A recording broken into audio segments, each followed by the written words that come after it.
Hola amigos, ¿cómo están? Bienvenidos a La Voz del 21. Mi nombre es Mayra Calderón y vamos a hablar sobre la ruta del dinero de Sada Goray, la empresaria dueña de Marca Group, que en esos momentos puede tener una prisión preventiva de 36 meses, tal como lo ha solicitado la Fiscalía al Poder Judicial. Y estamos para eso conectados ya aquí presencialmente con Álvaro Reyes, quien es investigador de Perú 21. Le damos la bienvenida. ¿Cómo estás? ¿Qué tal, Mayra? ¿Cómo estás tú? Estoy acá atento a todas tus preguntas. Para empezar, cuéntanos tu viaje para investigar cómo así nace la fortuna de Sada Goray, porque lo que se ha visto en los últimos meses es un manejo del dinero exorbitante, como si se comprara caramelos. A ver, la investigación surge de dudas, me parece, muy elementales y oportunas, ¿no? Lo que hemos visto es que Sada Goray pagaba exorbitantes sumas de dinero como coimas, ¿no? Los 5.4 millones que finalmente pagó a Salatil Marrufo, que es este ex asesor del Ministerio de Vivienda, que a su vez entregó este dinero, según él, al expresidente Pedro Castillo, en forma de coima, para que la empresa de Sada Goray, que es Marca Group, ganara contratos con el Ministerio de Vivienda, más específicamente con el Fondo de Vivienda. Entonces la duda surge de ahí, ¿no? Es cómo ella saca, ¿de dónde saca ese dinero, ¿no? Que es voluminoso, que son sumas muy grandes. Entonces, bueno, decidimos ir a Trujillo justamente para hacer la investigación. Y lo que puedo decir a manera de resumen o a manera de conclusión es que lo que hemos podido hacer es acercarnos a más o menos la actividad que ella ha realizado para entender más o menos de dónde ha sacado al menos recursos, ¿no? O fuente de dinero.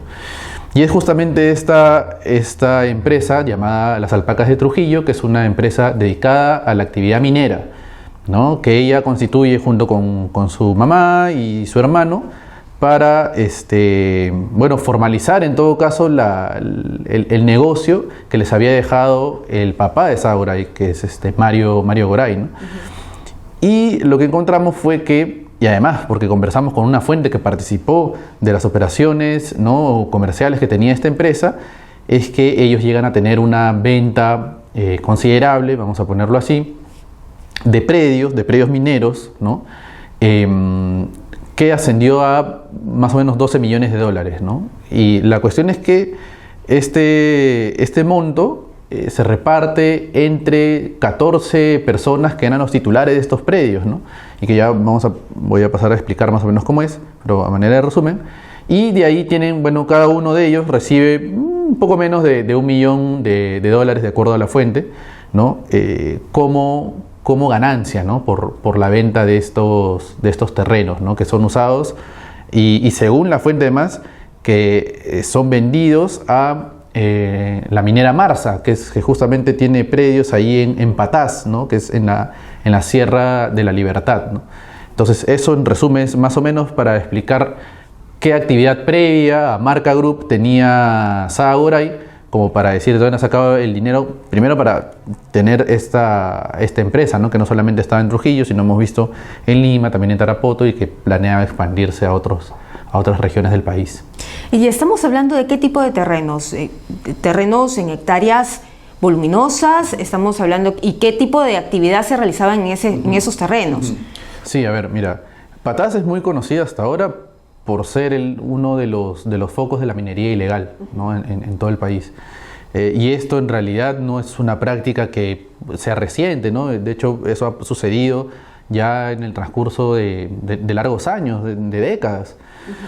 Nosotros pudimos acceder, porque esta nota también yo no la hice sola, la he hecho también con Jomaybit Gálaga, que es también periodista de la Unidad de Investigación.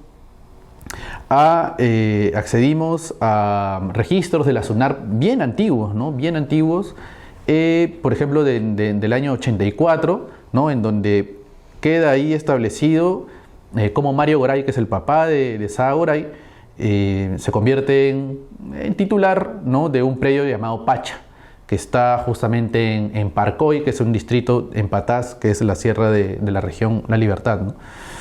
Y ahí ellos constituyen este predio, ¿no? Este terreno minero, y ahí además se consigna que en el subsuelo había oro, ¿no? O sea, que es justamente este metal precioso que es tan ansiado y buscado, bueno, por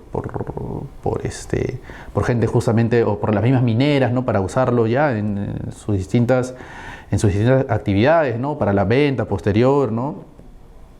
Entonces, desde ahí se ve que había por lo menos un interés, un capital, ¿no? de parte de la familia Goray, porque no lo constituye solo. De hecho, la norma lo que dice es que un predio minero no lo puede tener una sola persona, ¿no? Tiene que ser o más de dos o ya tiene que ser una empresa, ¿no? Por eso es que el predio siempre que figuran ahí, Mario Goray no figura solo, ¿no? Figura con sus hermanos o con otras personas más, ¿no?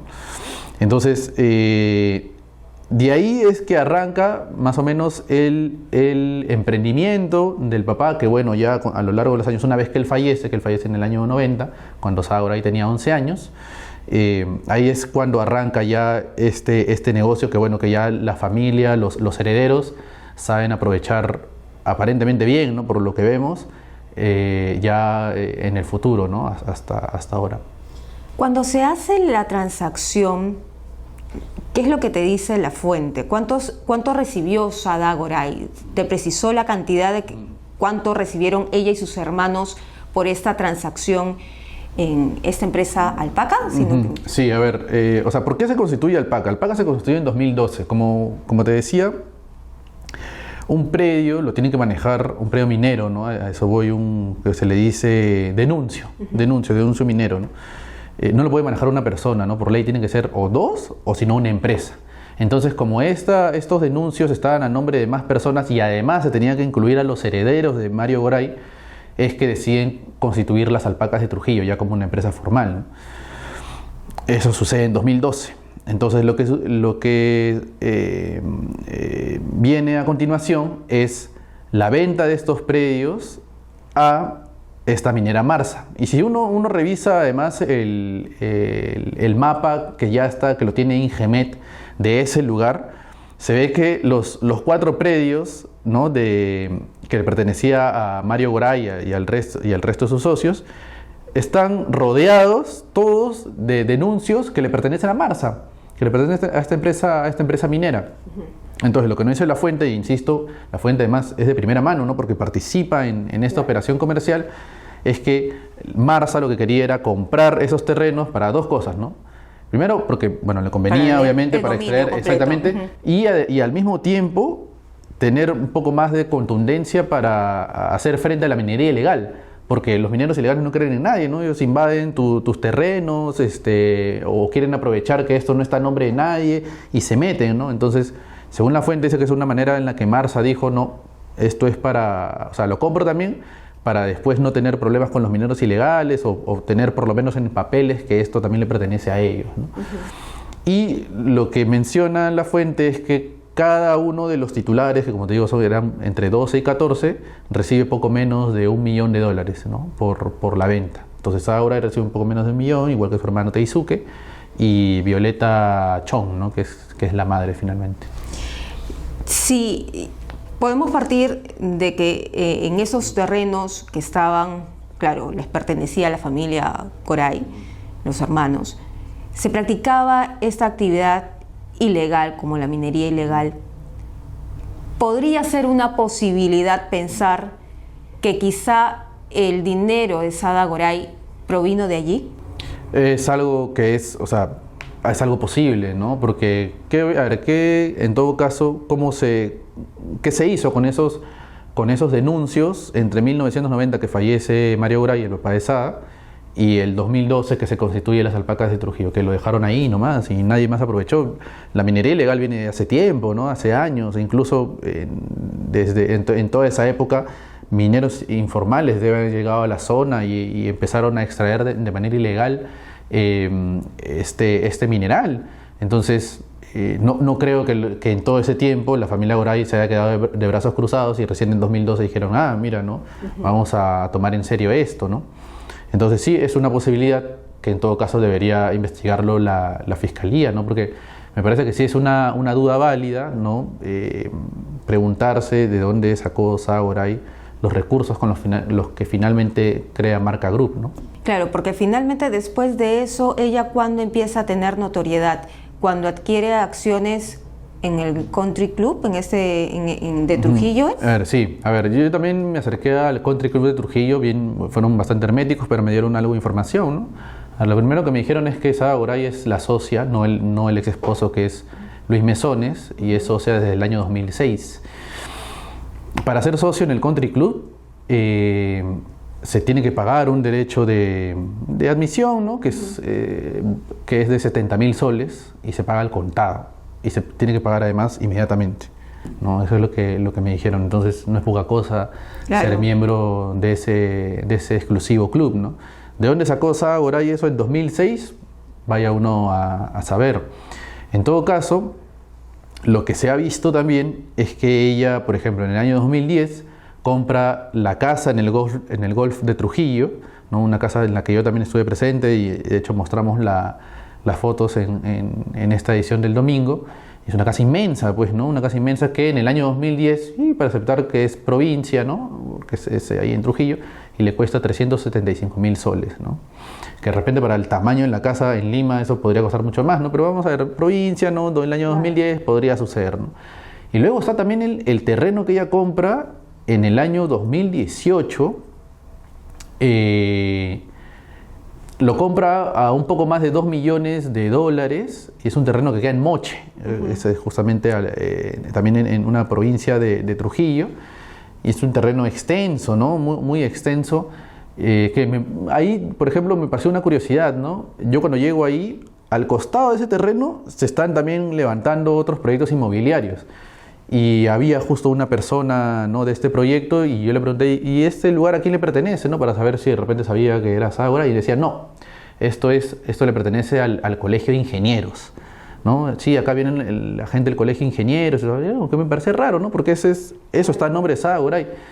Y después, o sea, de repente hilando cabos, yo llegué a una conclusión, ¿no? En el Colegio de Ingenieros, el decano, hace unos años fue el ex esposo de Sada Goray, que es Luis Mesones, hoy prófugo, ¿no? Y quizá puede llegar gente ahí que no necesariamente sea del Colegio de Ingenieros, pero se presenta de esa forma, ¿no? Porque son allegados a la familia. Porque probablemente es allegada a la familia, ¿no? Y de repente decir Colegio de Ingenieros además te da cierta autoridad ante otras personas, ¿no? No quiere decir que porque lo digan así significa que sea de propiedad del Colegio de Ingenieros, ¿no? De hecho, en la SUNAR y en los papeles tampoco lo es. Y además algo que nosotros habíamos revelado, ¿no? Ese terreno que Sada Goray lo ha valorizado ahora en más de $4 millones, ¿no? Se lo ha cedido en herencia a su hija que como anticipo. Sí, como anticipo de herencia, ¿no? Es su hija de 19 años, Luisa Mariana, ¿no? Ya es mayor de edad, y que es golfista, también es una golfista en ascenso, ¿no? Que tiene una carrera en ascenso, y a ella le ha heredado esto, ¿no? Obviamente con intenciones, me parece que para proteger la propiedad ante un posible embargo o incautación que la Fiscalía pueda llegar a emprender, ¿no? Bien, entonces más o menos vamos hilando cabos, pero la Fiscalía va a ser en primer lugar determinante en ver de dónde viene el dinero de Sada Goray. Eso es por un lado, pero por otro lado también el día de hoy nos has hecho conocer, a raíz de tu nota en Perú 21, sobre las directivas que Sada Goray daba en tiempo real a los funcionarios dentro del Fondo Mi Vivienda para colocar a personajes que a ella le favorecía. ¿Cómo es esto? Claro, a ver, es parte de la sustentación de la Fiscalía para pedir la prisión preventiva por 36 meses, ¿no? Esta audiencia que debió haberse realizado ayer, pero bueno, se postergó para el día de mañana porque así lo pidieron los abogados, diciendo que tenían poco tiempo para leer los argumentos fiscales, ¿no? Y bueno, el juez accedió. Ahí lo que se muestra como una de las evidencias es la influencia que tenía Sada Goray en los directores del Fondo Mi Vivienda, ¿no? Del consejo directivo, que estaba integrado por 5 miembros, ¿no? Pero lo que se sabía ya hace mucho es que Sada Goray pone a dedo a 3 para que sean mayoría, para que sean mayoría. Son 5 miembros, entonces cada vez que votaban iba a tener a los 3 a su favor y ellos siempre iban a votar en favor de lo que ella quería, pues, ¿no? Y para ratificar esa hipótesis, la Fiscalía ha mostrado chats que evidentemente lo ha entregado uno de los directores, porque el chat solamente es entre el director Gonzalo Arrieta en ese momento, claro. Director Gonzalo Arrieta y Sada Goray. Entonces, quien ha entregado esto definitivamente es el director. Dudo que lo haya hecho Sada Goray. Y ahí lo que se ve es que Arrieta le empieza a comunicar a Sada Goray, ¿no? cómo están realizando diferentes sesiones, ¿no? Y en una de esas sesiones, que le da mucha importancia, además la Fiscalía, es que se ve de cómo ella se molesta con Arrieta porque no vota en abstención para cambiar al gerente general del Fondo Mi Vivienda, ¿no? Y querían poner a alguien que ya había sido coordinado, ya sabían que él iba a ser, ¿no? Que es este funcionario Juan Carlos Forero, ¿no? Esto había sucedido el primero de octubre del 2021, ¿no? Esta sesión. Pero el 14 de septiembre, o sea, semanas antes, Forero ya había ido a la casa de Sada Goray y había hablado con los que se convirtieron luego en directores del Fondo Mi Vivienda, y habían otros funcionarios. Ahí también estaba el ex esposo Luis Mesones, ¿no? De acuerdo a la confesión de un colaborador eficaz. Y ahí el mismo Forero dice, mire, para tener el dominio, para tener, ¿no? Los proyectos encaminados hacia Marca Group, necesitamos remover a este funcionario, sacar este de acá, que este sea ratificado, que este no, este de acá también, este de acá. Entonces, para que eso suceda, Forero tenía que ser nombrado gerente general.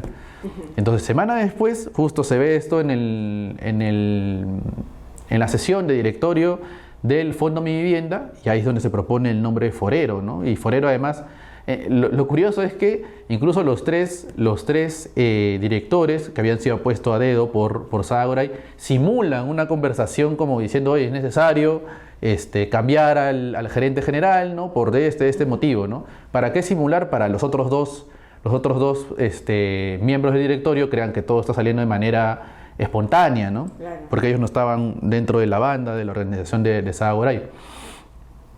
Entonces viene a colación eso, y acuérdate que los tres son mayoría, ¿no? Entonces los otros están un poco supeditados a lo que la mayoría diga. Y ahí lo que se menciona es que estos dos miembros que no eran parte de la comparsa de Sada Goray dudan de Forero, dicen que no tienen buenos conceptos éticos de él, ¿no? Encima ya había cierta información sobre que aparentemente no era un buen funcionario, ¿no? Tenía malas prácticas o cosas así. Y cuando ponen a votación el nombramiento de él, votan estos dos directores, votan en contra, y de los tres que estaban con Goray, o sea que Goray había puesto dedo, solamente dos votan a favor, y el que se opone, el que vota en abstención, es justamente Gonzalo Arrieta. Y claro, él duda, se pone una abstención, y ahí se entera Sada Goray, ¿no? Porque le dicen, y ella le escribe a Gonzalo, ¿qué pasó? ¿Por qué no has votado, no? No, ¿por qué no has votado a favor? ¿No? Sí, es lo que necesitamos, le dice ella, ¿no? Es lo que necesitamos, porque si no vamos a tener problemas, ¿no? Y ella se entera, queda en evidencia que no por Gonzalo Arrieta, sino por otro claro, director de ahí que le comunica, ¿no? Gonzalo Arrieta ha votado en abstención. Y una vez que termina esa votación, se van a almorzar, y ahí es cuando ella le empieza a reclamar, ¿no? Entonces le dice, tú regresas a almorzar y tienes que poner tu voto a reconsiderar y tienes que votar a favor, ¿no? Y ella le dice, pero ¿qué es lo que temes, ¿no? ¿Cuál es tu temor? ¿Qué te preocupa? Y él le dice, te marco, o sea, lo llama, ¿no? Y luego de eso se entiende que hablaron, porque luego Sada Goray le dice, ya, mira, y entonces voy a ver qué es si él está investigado en la Fiscalía o en la Contraloría, ¿no? Entonces ella se fija en Contraloría, porque ahí es donde menciona al Contralor. Voy a preguntarle al Contralor General, dice, ¿no? Voy a preguntarle para ver si está él o cómo está él, ¿no? Entonces, más o menos una hora después, contesta otra vez ahora y dice, está limpio, ¿no? Por Forero. Entonces, como que ya le da cierta confianza a Arrieta, ¿no? Para votar, reconsiderar, y finalmente Forero se ha oficializado un día después como el nuevo gerente general del Fondo Mi Vivienda. Ahora, la Contraloría ha dado una respuesta y ha dicho de que prácticamente es una información que sale de la señora Sada Goray, que ellos nunca fueron consultados y que todos los expedientes que ellos emiten incluso son enviados a las partes. Sí, de hecho la respuesta es del mismo Contralor, ¿no? Porque el Contralor es el que es señalado ahí en ese documento, y él dice que ni la conoce ni ha tenido contacto con Sada Goray en ningún momento, ¿no? Claro, pudo haber también la posibilidad de que ella le haya dicho esto al señor Arrieta para presionarlo y que vote a favor, ¿no? Sí, es posible, ¿no? Es una posibilidad. Lo que estamos viendo además, estamos confirmando las mañas además que tenía Sada Goray para posicionarse justamente en el sector vivienda, ¿no? Siempre pensando en ganar proyectos para su empresa Marca Group. Muy bien, Álvaro. Hasta aquí llegamos con la información. No se pierdan los detalles en Perú 21. ¿Qué nos tienes preparado para dentro de poco? Sí, vamos a ver, el fin de semana podemos ahí hablar de otro personaje muy cercano a Sada Goray, ¿no? Que es el prófugo ex esposo Luis Mesones Sodar. Muy bien, entonces con eso regresamos más adelante.